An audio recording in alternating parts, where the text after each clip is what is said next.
आज रिश्तों से मेरा विश्वास उठ गया था, क्योंकि मैंने अपने ही रिश्तों से एक बहुत बड़ी चोट खाई थी। जो मेरे दिल के सबसे ज़्यादा करीब थे, उन्होंने ही मेरे दिल को छलनी करके रख दिया था। मेरा हंसता खेलता परिवार एक झटके में टूट कर बिखर गया था। मैंने तो सुना था औरत वफा की देवी होती है और अपने बच्चों के लिए तो वो अपनी जान तक कुर्बान कर देती है, लेकिन मेरे साथ ऐसा नहीं हुआ था। शायद मेरी किस्मत खराब थी, या फिर मेरे बच्चे की किस्मत खराब थी कि मुझे पत्नी का प्यार न मिला और मेरे बच्चे को माँ की ममता न मिल सकी।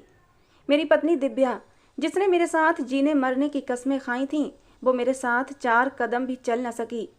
दोस्तों, इस कहानी को सुनकर मुझे ज़रूर बताना, गलती किसकी थी, मेरी या फिर दिव्या की।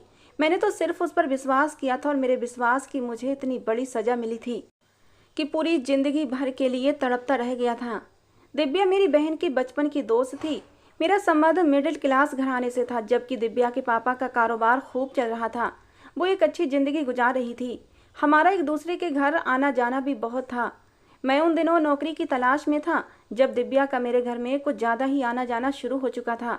वो बहुत खूबसूरत थी, उम्र में मुझसे पूरे 12 साल छोटी थी, इसलिए मैंने कभी उसे इस नज़र से नहीं देखा था। मेरी छोटी बहन की उससे बहुत दोस्ती थी। हमारे घर भी पास पास ही थे। हम बस 2 ही बहन भाई थे, मैं और सीमा। हमारे माँ बाप बहुत पहले ही एक रोड एक्सीडेंट में मारे गए थे। उस समय सीमा सिर्फ 4 साल की थी। सीमा को मैंने ही पाला पोसा और अब सीमा बीए फर्स्ट ईयर में पढ़ती थी और दिव्या भी उसी कॉलेज में थी। मैं शाम को ही थका हारा घर पहुंचता था। आज 3 जगह इंटरव्यू देकर आया था, लेकिन मुझे उम्मीद नहीं थी कि नौकरी लगेगी। हम जैसे लड़कों की यही तो सबसे बड़ी प्रॉब्लम होती है। हालांकि मेरी पढ़ाई का रिकॉर्ड जो था बहुत ही अच्छा था, बस मेरी सिफारिश नहीं थी। और हिंदुस्तान में या तो सिफारिश से नौकरी मिलती है या फिर नोट से, मेरिट पर कुछ भी नहीं मिलता। मैं घर पहुंचा तो सीमा और दिव्या किचन में ही बातें कर रही थीं। न जाने क्या बना रही थीं। दिव्या की माँ और मेरी माँ बचपन की ही सहेली थीं, इसलिए दोनों में सगी बहनों जैसा प्यार था। दिव्या की माँ मुझे और सीमा से बिल्कुल अपने सगे बच्चों की तरह मोहब्बत करती थीं और हमारे घर का चक्कर जरूर लगा लिया करती थीं कि कहीं सीमा को अकेलापन महसूस ना हो। और दिव्या तो ज़्यादातर ही हमारे घर पर गुजारा करती थी। मैंने सीमा को पुकार कर कहा, सीमा, एक कप चाय बना दो, मेरे सर में दर्द है। मैं घर आकर खाना खाने के बाद ट्यूशन पढ़ाने चला जाता था ताकि घर के खर्चे पूरे कर सकूं। रात के 12 बजे से 1 बजे तक मैं होम ट्यूशन देता था। 11वीं 12वीं क्लास के नौजवान लड़कों को पढ़ाता था। मैं अभी भी सर पकड़े बैठा था। नौकरी ना मिलने की वजह से बहुत परेशान भी था कि जब चाय का कप मेरे सामने दिव्या ने किया था। मैंने उसके हाथ से चाय का कप लिया तो वो मेरे पास ही बैठ गई। कहने लगी, विशाल, जल्दी से चाय पीकर मुझे अकाउंटिंग और इकोनॉमिक्स के कुछ सवाल समझा दें। कसम से कर करके थक गई हूँ, लेकिन समझ ही नहीं आ रहे। वो ऐसी ही थी, मुझसे 12 साल छोटी थी, लेकिन मुझे मेरे नाम से ही बुलाया करती थी। मैंने कहा, दिव्या, मेरे सर में बहुत दर्द है। मेरी बात सुनकर कहने लगी, तो मैं क्या करूं, दर्द है, चाय पियो और शराफत से मुझे समझाओ, मैं कोई भी एक्सक्यूज़ नहीं सुनूंगी। मैंने उसे कनखियों से देखा, पता नहीं क्यों, लेकिन मैं उसे इनकार न कर सकता था। और क्यों न कर सकता था, इसकी वजह मैं जान ही नहीं पाया था। और फिर थकान के बावजूद मैंने उसे पढ़ाना शुरू कर दिया, लेकिन वो बहुत ही नालायक टाइप की लड़की थी। बार बार समझाने के बावजूद भी उसकी अक्ल में कुछ भी नहीं आता था। जब मैंने पूरा सवाल समझाकर पूछा कि कुछ अकल में बैठा कि नहीं, तो कहने लगी, हाँ, समझ तो सब कुछ आ गया, लेकिन ये सवाल हल कैसे हुआ। पेन मुंह में दबाए वो बेवकूफ़ी से भरी बात कहकर मुझे और भी परेशान कर गई थी। मुझे उस पर बहुत तेज गुस्सा आने लगा। मेरे ट्यूशन जाने का भी समय हो गया था। मैं खड़ा हो गया। मैंने कहा, भाड़ में जाओ, तुम नहीं पढ़ सकती, ये तुम्हारे बस की बात ही नहीं है। आंटी से कहता हूँ, क्यों पैसा आपने इसकी पढ़ाई पर ख़राब करना है।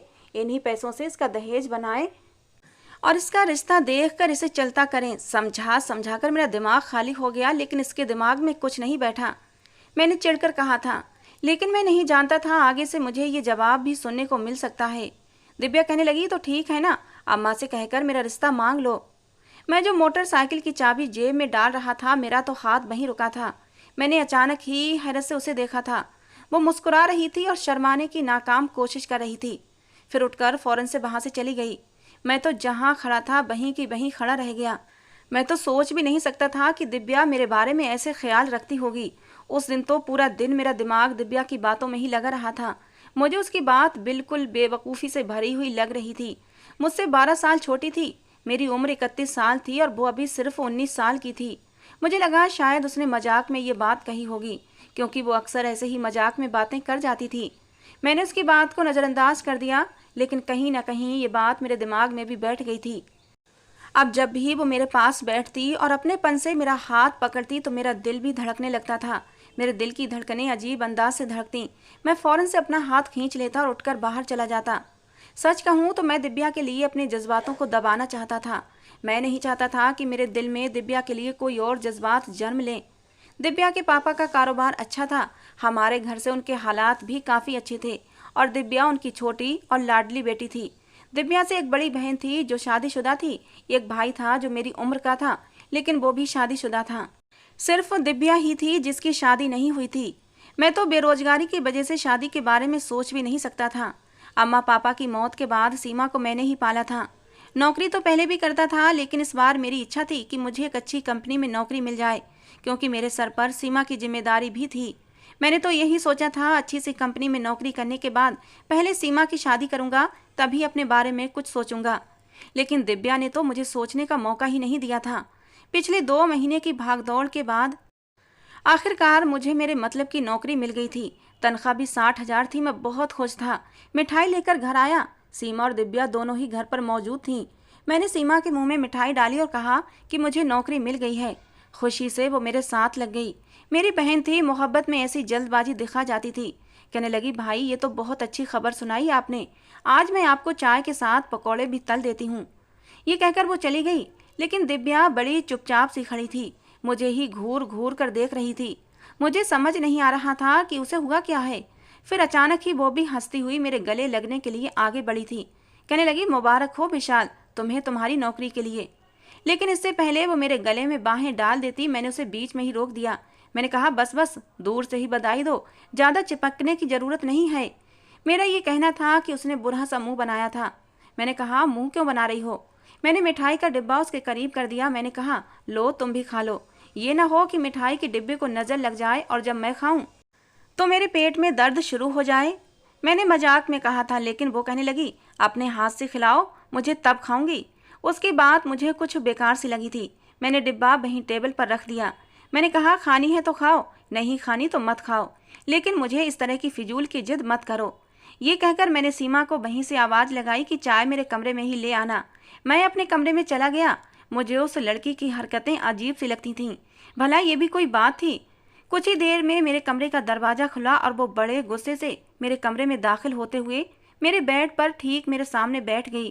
कहने लगी, विशाल, तुम्हें इतनी सी बात समझ नहीं आती? तुम मुझे अच्छे लगते हो और मैं तुमसे मोहब्बत करती हूँ। उसकी इस बात पर मैंने उसे गुस्से से देखा था। मैंने कहा, अपनी उम्र देखी है तुमने? शर्म आनी चाहिए तुम्हें। इतनी सी उम्र में तुम मुझसे ये बात कर रही हो। तुम्हारे पढ़ने के दिन हैं, समझी? आंटी को बता दूंगा अगर आगे से मुझसे इस तरह की कोई भी बात की तो। मैंने उसे बुरी तरह से डांट दिया था। कुछ देर तक वो मेरे सामने बैठी आंसू बहाती रही, फिर उठकर चली गई। 8 दिन तक वो हमारे घर नहीं आई थी। सीमा भी उदास होने लगी थी। मैंने कहा, सीमा, ये दिव्या की बच्ची क्यों नहीं आ रही? कहने लगी, पता नहीं भाई, रोज ही मुझे उसके पास जाना पड़ता है। उसे मना मना कर थक गई हूँ। पता नहीं किस बात पर नाराज है। कह रही है अब तुम्हारे घर नहीं आऊँगी। अजीब बचकाना टाइप की हरकतें थी उस लड़की की। खैर, मैं ट्यूशन पढ़ाने चला गया। वहीं मुझे आंटी का फ़ोन आया। कहने लगी, घर आ जाओ, मुझे तुमसे कुछ ज़रूरी बात करनी है। मैंने कहा, जी आंटी, मैं ट्यूशन पढ़ा कर आता हूँ। रात के 12 बजे तक मैं उनके घर गया। वो ड्राइंग रूम में बैठी मेरा इंतजार कर रही थी। मुझे देखकर फ़ौरन से मेरे पास आई। मेरे सर पर प्यार से हाथ रखा। मैं उनके पास ही बैठ गया। कहने लगी, तुम्हारी माँ से मेरी बहुत अच्छी दोस्ती थी। बिल्कुल सगी बहनों की तरह तुम्हारी माँ और मुझ में मोहब्बत थी। लेकिन तुम्हारे माँ बाप की अचानक मौत के बाद हमेशा तुम्हें अपने बेटे अर्जुन की तरह समझा है, इसलिए तुम्हें सलाह के लिए बुलाया है। मैंने आंटी की तरफ देखा। मैंने उनकी मोहब्बत पर शक नहीं कर सकता था। माँ बाप के मरने के बाद आंटी ने ही मुझे और सीमा को बहुत ही प्यार दिया था, बिल्कुल सगे बच्चों की तरह। अगर आंटी न होती तो हम दोनों बहन भाई शायद कब के टूट कर बिखर चुके होते। सीमा तो चलो, जब मेरी मम्मी पापा की मौत हुई थी बहुत छोटी थी, लेकिन मैं समझदार था। मम्मी पापा की अचानक मौत से मैं बिल्कुल बिखर कर रह गया था, लेकिन आंटी ही थीं जिन्होंने हम दोनों को संभाला था। मैंने कहा, कैसा मशवरा चाहिए आंटी जी? आंटी कहने लगी, दिव्या का बहुत अच्छे घर से रिश्ता आया है। खाता पीता घराना है, लड़का भी अच्छी नौकरी करता है। इसलिए मैंने सोचा तुमसे एक बार सलाह मशवरा कर लेती हूँ। तुम एक बार लड़के के बारे में खोजबीन कर लो। वैसे तो दिव्या की अभी उम्र नहीं है शादी की, अभी 19 साल की हुई है और उसकी पढ़ाई भी पूरी नहीं हो पाई है, लेकिन अच्छे रिश्ते बार बार नहीं आते। लड़के का कहना है शादी के बाद भी दिव्या अपनी पढ़ाई पूरी कर सकती है, लेकिन मैं चाहती हूँ अभी सिर्फ मंगनी कर देते हैं, जब दिव्या की पढ़ाई पूरी हो जाएगी तो शादी कर देंगे। आंटी अपनी धुन में बोलती चली जा रही थी और पहली बार मेरे दिल को धक्का सा लगा था। क्या वाकई दिव्या इतनी बड़ी हो गई थी कि आंटी उसकी शादी के बारे में सोच रही थी? खैर, ये उनका अपना पर्सनल मामला था। मैंने कहा जैसा आपको ठीक लगे, वैसे मैं लड़के के बारे में खोजबीन कर लूँगा। मेरे लायक कोई और काम हो तो मुझे ज़रूर बताइएगा। ये सुनकर दिव्या की मम्मी और पापा दोनों ही खुश हो गए। कहने लगे तुम हमारे बड़े बेटे जैसे हो, सब कुछ तुमने ही अर्जुन के साथ मिलकर करना है। मैंने कहा जी हाँ, आप जैसा कहें वैसा ही करूँगा। मैं कुछ देर इधर उधर की बातें करके घर वापस आ गया था। अपने कमरे में लेटा यही सोच रहा था, अगर दिव्या की उम्र शादी की हो गई है तो अब मुझे सीमा के बारे में भी सीरियस हो जाना चाहिए। फिर सोचा कि आंटी से ही कहकर सीमा के लिए बात करूंगा कि कोई अच्छा सा रिश्ता ढूंढ लें ताकि मैं सीमा की भी शादी कर दूं। फिर सोचने लगा कि पापा की एक दुकान है जो किराए पर चढ़ा रखी है, उसे बेच देता हूं, जिससे कि सीमा का दहेज भी बन जाएगा और शादी भी अच्छे से हो जाएगी। मैं अभी इन्हीं सोचों में गुम था और धीरे धीरे नींद भी मेरी आंखों में उतर रही थी जब मेरा मेन दरवाज़ा खटका था। सीमा गहरी नींद में जा चुकी होगी। मैं ही उठकर दरवाजे के पास आया था। इस वक्त तो कोई भी हमारे घर नहीं आता था क्योंकि रात का 1:30 बज रहा था। मैंने पूछा कौन है, तो मुझे दिव्या की आवाज़ आई थी। कहने लगी विशाल दरवाज़ा खोलो। उसकी आवाज़ सुनकर मैं बौखला गया था। इस वक्त वो हमारे घर पर क्या करने आई थी? मैंने जल्दी से दरवाज़ा खोला तो वो रोए जा रही थी। मैं तो डर गया था कि कहीं अंकल आंटी की तबीयत खराब ना हो गई हो। वो अंदर आ गई, दरवाज़ा भी बंद कर दिया और अचानक ही मेरे सीने से लग गई। उसकी ये हरकत पर तो मैं सांस लेना ही भूल गया था। मैंने कहा दिव्या क्या हुआ, आंटी तो ठीक हैं। मैंने उसको खुद से पीछे करना चाहा, लेकिन वो बड़ी मजबूती से मुझे जकड़े हुए थी और रोए जा रही थी।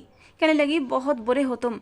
मेरी माँ और मेरे पापा ने मेरी शादी किसी और के साथ तय कर दी और तुमने ये भी कह दिया कि लड़के के बारे में खोजबीन करके बता दोगे, बल्कि तुम्हें मेरा हाथ मांगना चाहिए था। उल्टा तुम ये कह रहे हो कि शादी पर कोई काम हो तो मुझे बताइएगा, मैं सब संभाल लूँगा। उसकी ऐसी बेवकूफ़ी भरी बातें सुनकर मुझे उस पर गुस्सा आने लगा था। मैंने उसके दोनों बाजुओं से उसे पकड़कर खुद से जुदा किया। मैंने कहा तुम रात के इस समय मुझसे ये बात करने आई हो, तुम पागल तो नहीं हो गई हो? कहने लगी मैं मर जाऊंगी, क्या तब तुम्हें विश्वास आएगा कि मैं तुमसे मोहब्बत करती हूँ? मैंने गुस्से से उसे देखा। मैंने उसका बाजू पकड़कर उसे घर से बाहर निकाल दिया। गली बिल्कुल सुनसान थी, आखिरी मकान उसी का था। मुझे उस बेवकूफ़ लड़की से इस बात की उम्मीद नहीं थी।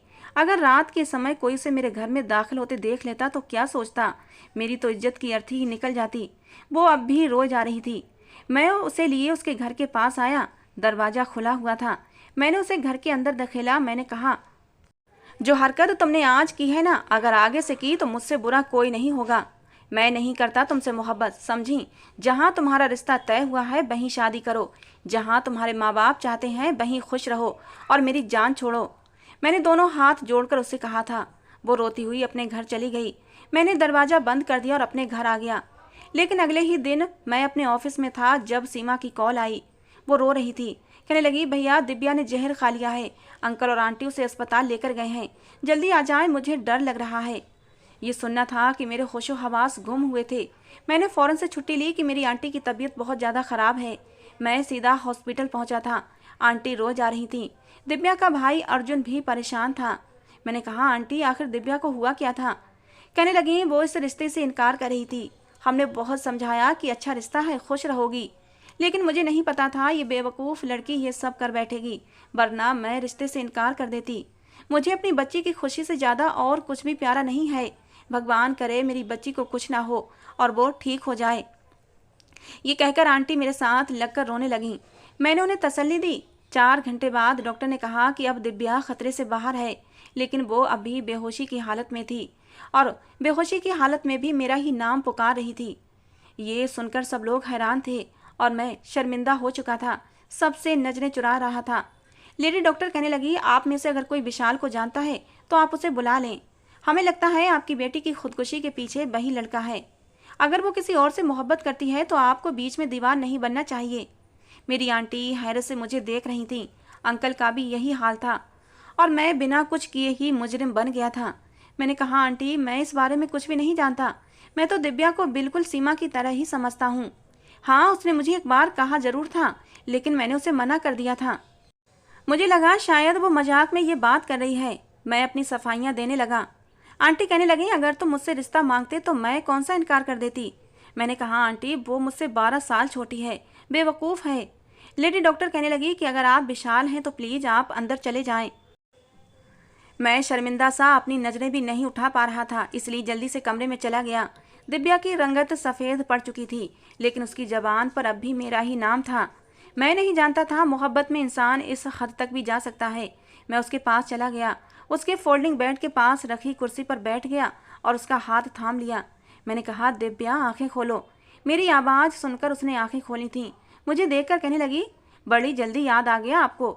मुझे तो लगा था मैं मर जाती तो फिर शायद आपको मेरी मोहब्बत पर विश्वास आता। मैंने कहा, बेवकूफ़ लड़की, तुम्हें मैं क्या कह सकता हूँ। तुम जानती हो कि मेरे हालात इतने अच्छे नहीं हैं। मैं तुम्हें वो सब कुछ नहीं दे सकता जो तुम्हें अपने माँ बाप के घर मिलता है। मुझ पर मेरी बहन की जिम्मेदारी भी है। कहने लगी, मोहब्बत तो दे सकते हो। मैंने हाँ में सिर हिला दिया। जो लड़की मेरे लिए इतना कुछ कर सकती थी, उसे मोहब्बत तो मैं भी दे सकता था, बल्कि बेतहाशा दे सकता था। मेरा रिश्ता दिव्या से तय हो गया। कुछ ही महीने बाद हमारी शादी भी हो गई। शादी की रात दिव्या बहुत खुश थी, जैसे उसे दुनिया की सबसे बड़ी खुशी मिल गई हो। जब मैं कमरे में आया, उसने मुझे बोलने का मौका ही नहीं दिया, बस अपनी ही मोहब्बत का इजहार करती रही। कहने लगी, तुम बहुत ज़्यादा अच्छे हो। तुम्हें अंदाज़ा नहीं है, मेरी कॉलेज की सब लड़कियां तुम पर मरती थीं। बेशक सीमा से पूछ लेना, जब भी तुम सीमा को लेने आते थे तो सब लड़कियां ठंडी आहें भरती थीं। मैंने तो तभी सोच लिया था कि मैं शादी तुम्ही से करूंगी। अपनी इस खूबी की जानकारी मुझे दिव्या के मुंह से पता चली थी। मैं मुस्कुराने लगा। मैंने कहा, दिव्या, तुम दुनिया की पहली पत्नी होगी जो शादी की रात अपने पति के मुंह से अपनी तारीफ और मोहब्बत का इजहार सुनने की बजाय उसी की तारीफें करे जा रही हो। अरे तुम्हारी बातें ख़त्म हो गई हों तो मैं भी कुछ कहूँ।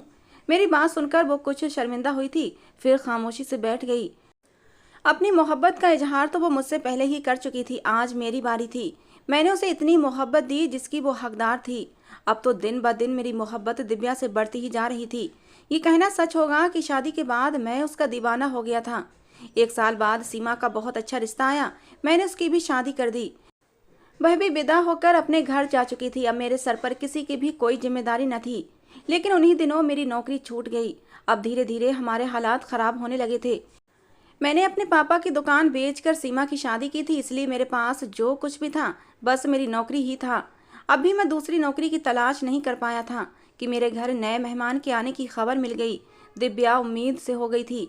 बेशक ये खुशी बहुत बड़ी थी, लेकिन मैं परेशान हो गया था, इसलिए जल्दबाजी में छोटी मोटी जो भी नौकरी मिली मैंने कर ली। घर में अब खर्चा बढ़ने लगा था और दिव्या की असल मोहब्बत का इम्तिहान अब शुरू हुआ था।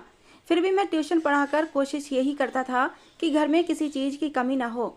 लेकिन दिव्या की शिकायतें अब दिन ब दिन बढ़ती जा रही थीं, जिन्हें मैं मोहब्बत से टाल देता। उसे अपनी बाहों में लेकर प्यार से कह देता कि इस महीने गुजर कर लो, अगले महीने तुम्हारी ये ख्वाहिश ज़रूर पूरी करूँगा।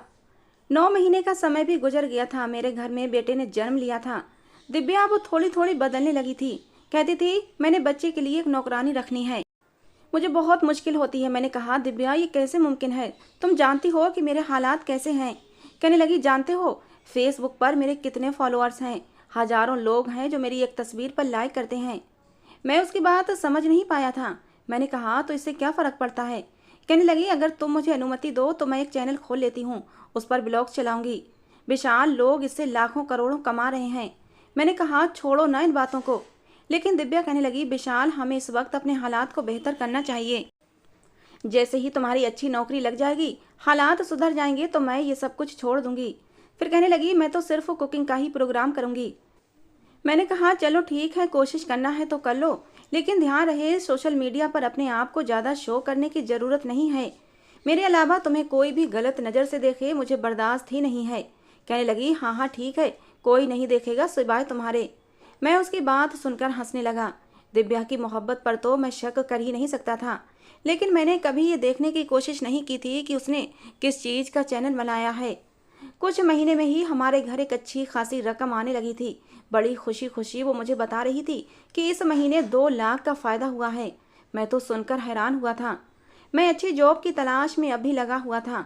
मैंने दिव्या से कभी भी अपने लिए पैसे नहीं लिए थे। घर के खर्चे में काफ़ी हद तक वो मेरी मदद कर देती थी। खर्चों की बात न करके अगर ये कहा जाए कि दिव्या अपनी अय्याशियाँ अपने पैसों से पूरी कर रही थी तो गलत नहीं था। वो नए ब्रांड के कपड़े पहनने लगी थी, फैशन भी करने लगी थी। अपने पूरे किचन का हुलिया उसने बदल कर रख दिया था, नौकरानी भी रख ली थी। उसने अपने आप को बिल्कुल बदल लिया था। हर समय बनी सबरी रहती थी, बाल खुले रखती, अदाएं भी आने लगी थीं। अब वो हर महीने लाखों कमाने लगी थी। दिन ब दिन उसके हुस्न में निखार पैदा हो रहा था। मैं अपनी जॉब में इस कदर बिजी था कि कुछ समय के लिए उसको उसके हाल पर छोड़ दिया था। धीरे धीरे उसने पूरे घर का नक्शा ही बदल कर रख दिया था। अब तो वो घर की वीडियो भी बनाती थी कि वो कैसे उठती है, कैसे बैठती है, क्या नाश्ता करती है, दोपहर को उसने क्या बनाया है। यहाँ तक कि उसने अपने बेटे को भी दिखाना शुरू कर दिया था। एक बार मुझसे कहने लगी कि मैं सबको तुम्हें दिखाना चाहती हूँ क्योंकि मेरे फॉलोअर्स कहते हैं कि अपने पति को भी दिखाओ। मैंने कहा पागल हो क्या? कहने लगी विशाल सब कहते हैं। मैंने कहा ये सब अपने तक ही रखो तो अच्छा है, ये सब मुझे पसंद नहीं। लेकिन धीरे धीरे उसने मुझे इस बात पर भी राजी कर लिया। मैं एक सीधा सादा सा इंसान था, मुझे ज़्यादा कीमती कपड़े पहनने का भी शौक न था और ना ही मैं अपनी ज़्यादा परवाह करता था। लेकिन दिव्या ने मुझे अपने ब्लॉग में शामिल कर ही लिया था। मैंने बस उसके साथ लगकर वीडियो में आ गया था, ज़्यादा कुछ बोला नहीं था। धीरे धीरे अब दिव्या का व्यवहार मुझसे बदलने लगा था। पहले वो मुझे अपने सारे कमेंट्स दिखाती थी कि देखो विशाल, लोग मेरी कितनी तारीफ करते हैं, कहते हैं आप बहुत खूबसूरत हो, लगता ही नहीं कि आप एक बच्चे की माँ हैं। मैं कमेंट्स पढ़कर हंसकर टाल देता था और कहता वाकई तुम बहुत खूबसूरत हो। कम उम्र में ही अगर तुम पर इश्क सवार न हुआ होता तो अब तक तुम्हारी शादी भी नहीं हुई होती। मेरी बात सुनकर वो मुझे घूरने लगती और मैं हंसने लगता। उसे अपनी बाहों में ले लेता और कहता दिव्या तुम चीज़ ही ऐसी हो, मुझ जैसा मर्द भी तुम्हारा दीवाना हो गया तो जाहिर है उन लोगों का भी कोई कसूर नहीं कि अगर वो तुम्हें पसंद करते हैं तो ठीक ही करते हैं। ये मैं अपनी मोहब्बत में कह देता था, लेकिन ये नहीं जानता था कि मेरी ऐसी बातों का वो कुछ और ही असर ले गई है। कोई दिव्या की आवाज़ की तारीफ करता, कोई उसकी खूबसूरत चेहरे की और कोई उसकी बनाई हुई चीज़ों की। ये सब कुछ सोशल मीडिया का एक हिस्सा है, इसलिए मैंने कभी भी इन बातों को शक भरी नज़रों से नहीं देखा था। लेकिन धीरे धीरे मैंने ये महसूस किया कि जैसे दिव्या वो मुझसे दूर दूर रहने लगी है। मैं जब भी उसके करीब आता तो वो मुझसे दूर होने के बहाने ढूंढती थी। कभी मुझ पर ये जताने लगती कि वो मुझसे कई गुना पैसे कमाती है। मैं उसकी बात को पहले हंसी में टाल देता था, अब तो वो मुझे ताने भी देने लगी थी। मैंने अपने दोस्तों से कह रखा था कि मुझे एक अच्छी मल्टीनेशनल कंपनी में जॉब चाहिए और आखिरकार मुझे जॉब मिल भी गई थी। मेरी तनख्वाह भी 1.5 लाख हो गई थी। जब मैंने दिव्या से कहा कि अब वो चैनल का काम नहीं करेगी क्योंकि मेरी जॉब लग चुकी है, मेरी बात सुनकर वो तो गुस्से से भड़क उठी थी। कहने लगी क्यों नहीं करूँगी? मैंने कहा दिव्या देखो पहले ज़रूरत थी क्योंकि मेरी जॉब नहीं थी, मैं एक छोटी सी कंपनी में काम करता था, घर के खर्चे ही मुश्किल से पूरे कर सकता था। तुम्हें ऐशो आराम की आदत थी इसलिए मैंने तुम्हें अनुमति दे दी थी, लेकिन मेरी तनख्वाह अब अच्छी है, मैं तुम्हारी सारी ज़रूरतें पूरी कर सकता हूँ, तुम्हारी छोटी मोटी अय्याशियाँ भी अफोर्ड कर सकता हूँ, इसलिए मैं नहीं चाहता तुम ये काम और जारी रखो। लेकिन दिव्या मुंह बनाते हुए कहने लगी तनख्वाह क्या है तुम्हारी? बस 1.5 लाख और तुम उस पर इतना अकड़ रहे हो। मैं महीने के 5 लाख कमाती हूँ, कभी कभी तो 10 लाख भी हो जाते हैं। देखी है मेरी 25 लाख की गाड़ी, मेरे कपड़े देखे हैं कभी तुमने? हर महीने मैं 2.5 लाख की शॉपिंग करती हूँ, क्या दे सकते हो तुम मुझे? ये सुनकर तो मैं दिव्या की शक्ल देखता रह गया था। वो कहीं से भी वो दिव्या नहीं लग रही थी जिसने मुझसे मोहब्बत की थी। कहने लगी मेरे हुस्न पर पूरी दुनिया मर मिटी है, मैं एक दिन वीडियो ना डालूं तो लोग पागल हो जाते हैं, तुम्हें मेरी कद्र ही नहीं है, पता नहीं मैंने क्यों तुमसे शादी कर ली। मैं तो उसकी ये बातें सुनकर जितना भी हैरान होता उतना कम था। मैंने कहा तुम होश में तो हो, क्या कह रही हो? भूल गई कि मेरी खातिर तुमने क्या कर दिया था, अपनी जान के पीछे पड़ गई थी। कहने लगी बहुत बड़ी गलती की थी मैंने, कम उम्र थी, मुझे अक्ल नहीं थी कि मैं अपने हाथ कांच से जख्मी करने जा रही हूँ। अपनी उम्र देखी है तुमने, मुझसे 12 साल बड़े हो और अब तो तुम्हारे बाल भी सफ़ेद होने शुरू हो गए हैं।